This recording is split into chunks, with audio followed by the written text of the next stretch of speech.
Hi everybody, I'm Josh with Cutthroat Comics, and I thought I would read you guys the first chapter from my children's book, Judy and Her Blue Cape. Now I know it's backwards, but you'll just have to bear with me on that one. So that's what the cover looks like.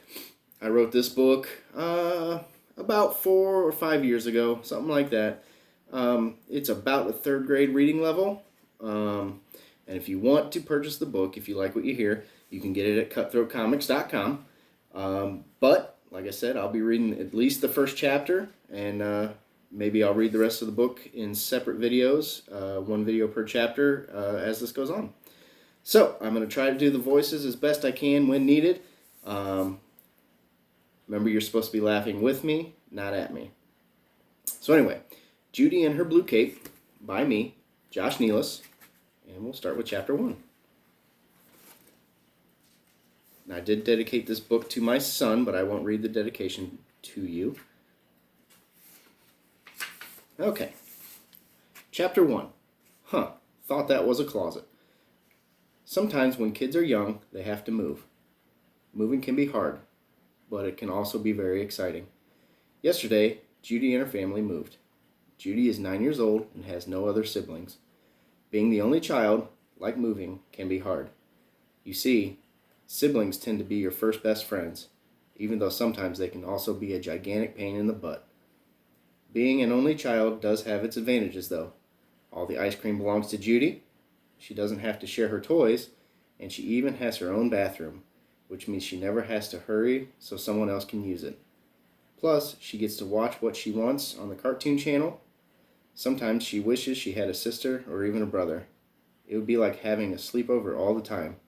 But then again, sometimes in life, you just have to play the hand you were dealt, and Judy is okay with being the only kid in the house.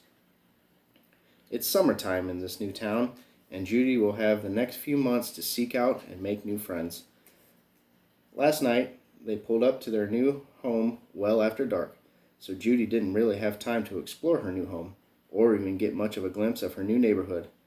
The only thing she did notice was that all the houses on this particular street were arranged in a circle, and to her great delight, in the middle of the circle was a really big park. It was dark out, but Judy just knew she saw a jungle gym towering over the large brick wall that surrounded the park. Finding this jungle gym was now the top of her priority list.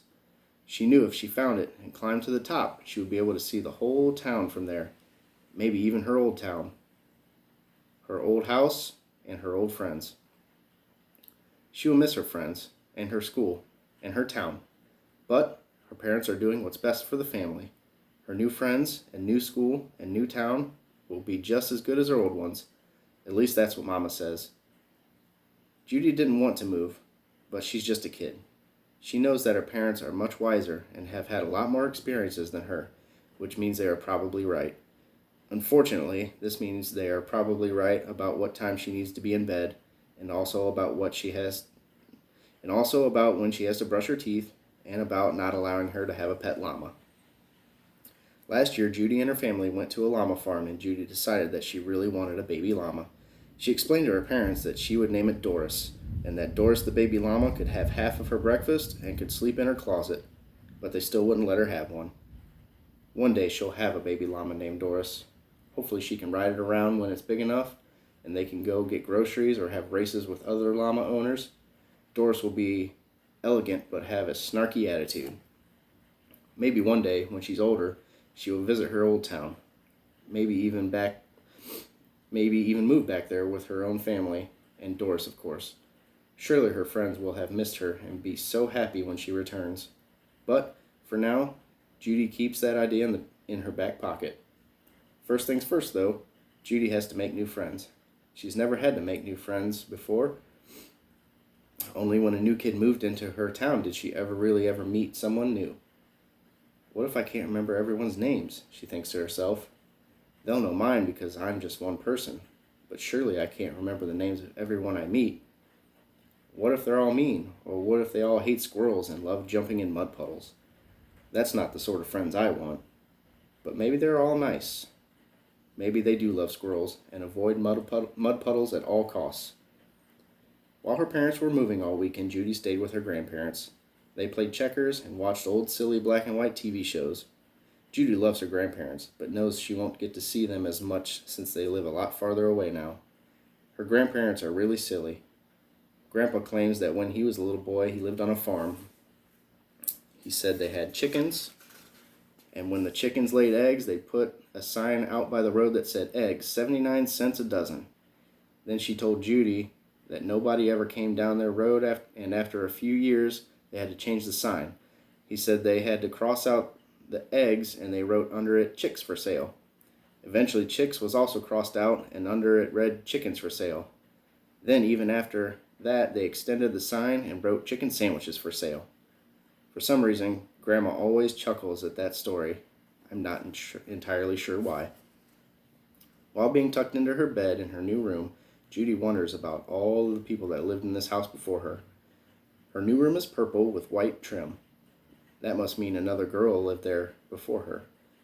It's quiet now, and Judy can vaguely hear her parents talking in their room. The hall light is on, and she slowly drifts off to sleep, all while hoping she dreams of baby llamas, or her grandparents riding llamas. That would be the best dream ever. Sun creeps in through Judy's new window and through her old curtains. It's morning, day one in her new house and town. Judy stretches and yawns, then she slips on her slippers and green robe and heads downstairs. I smell breakfast, she thinks in delight. She turns the corner at the bottom of the stairs to find her mom fixing a plate for her dad. Good morning, Judy, they both say. Sit down, honey. I made toast with eggs and pancakes, her mom says. Judy loves breakfast, especially when it involves pancakes. How did you sleep, kiddo? Judy's father asks while he thumbs through the paper.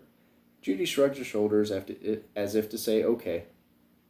Judy, your father is looking at the paper. He can't hear you when you shrug your shoulders, Judy's mom explains in a friendly but stern tone.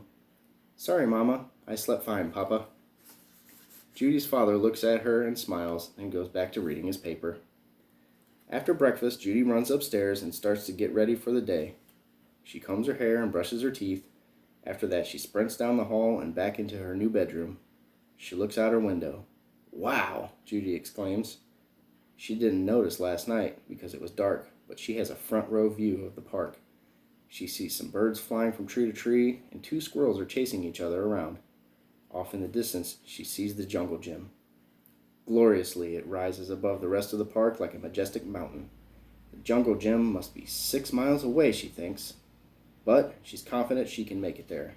Once there, I will be able to keep an eye on my old friends. They will see me and I'll wave back. For now, I'll make regular trips to the jungle gym. I have to keep an eye on them to make sure they're safe. Without me, who knows what will happen to them. Judy throws on her jeans and her green shirt. It's her favorite shirt, and if there are other kids in the park, she has to look her best. First impressions are important, or so she's been told. She laces up her shoe and heads for the door. Whoops! Can't leave without my trusty cape, Judy mutters to herself. She can't believe she almost left without it. Last summer, Judy and her mom were at a garage sale, and Judy found this cape in the bottom of a very deep box. It was a diamond in the rough, a needle in a haystack, a dropped cookie at the bottom of a giant glass of milk. When she saw it, she put it on, and it was just her size. It hangs down exactly to the top of her shoes, and although it's blue, which is normally a boy's color, Judy knew it looked awesome in it. Judy knew she looked awesome in it. Besides, just because it's blue doesn't mean it has to be covered in fish slime or grasshopper spit, or whatever boys are normally covered in. She wears it proudly, and if it had been pink, she thinks it wouldn't fit her style quite like it does being blue. Since then, she hasn't gone a day without it. They wouldn't let her wear it at school, but other than that, it's as important to her as her glasses and almost as important as pancakes. With cape tied firmly around her shoulders, Judy reaches for the knob on the front door. Judy, where do you think you are going? Mama hollers from the kitchen. Across the street to the park, Mama, Judy explains confidently. Sorry, honey, but this is a new town and we don't know anyone yet. Give me a few minutes to finish cleaning and we will both go to the park. Judy knows that Mama is right, but she can't wait. She needs to find that jungle gym. She misses her friends, and who knows what kinds of danger they might be getting into without her. What if the town has been engulfed by hordes of llama-eating trolls? Or what if, like, the power went out? That's not as frightening as the trolls, but she knows... Oh, yeah, sorry. That's not as frightening as the trolls, but she knows that produce only keep for so long once the power has gone out. And her friends probably don't know to leave the fridge shut until the power comes back on. I'm sure they're okay, she decides as she steps out onto the front porch for the very first time. Looking across the street, Judy gets her very first look at the park. In real life and not through a window, that is. Birds still fly about, and the squirrels, well, she can't see them because of the wall that surrounds the park, but she knows that they are still there. It's a beautiful day, probably the most beautiful day ever. Chances are pretty good that it is anyway. Judy decides, while having a big smile on her face, that there are a few clouds in the sky. There are a few clouds in the sky, but they are happy clouds, not grumpy clouds. Judy takes in a deep breath and smells the air. It smells like, well, air, she guesses. Flowers and stuff, or like bumblebee farts, which really should just smell like flowers. Judy turns around and looks back in the front screen door to see if Mama is coming yet. Hurry, Mama, she beckons. A toilet flushes, and Mama steps through a door in the hall that Judy kind of thought was just a closet. I'm coming, honey. Just let me grab my book. Judy's mom grabs her book and her house key, slips on her silver-colored flats, and joins Judy on the porch. Judy's mom takes her hand and looks down at her with a great big smile. Okay, you ready? She asks with the same amount of joy that one feels right before you blow out your birthday candles. Yep, Judy answers, and they step off the porch and head towards a new adventure. And that is chapter 1. I hope you guys enjoyed it, and maybe we'll see you back for chapter 2. Thanks for watching.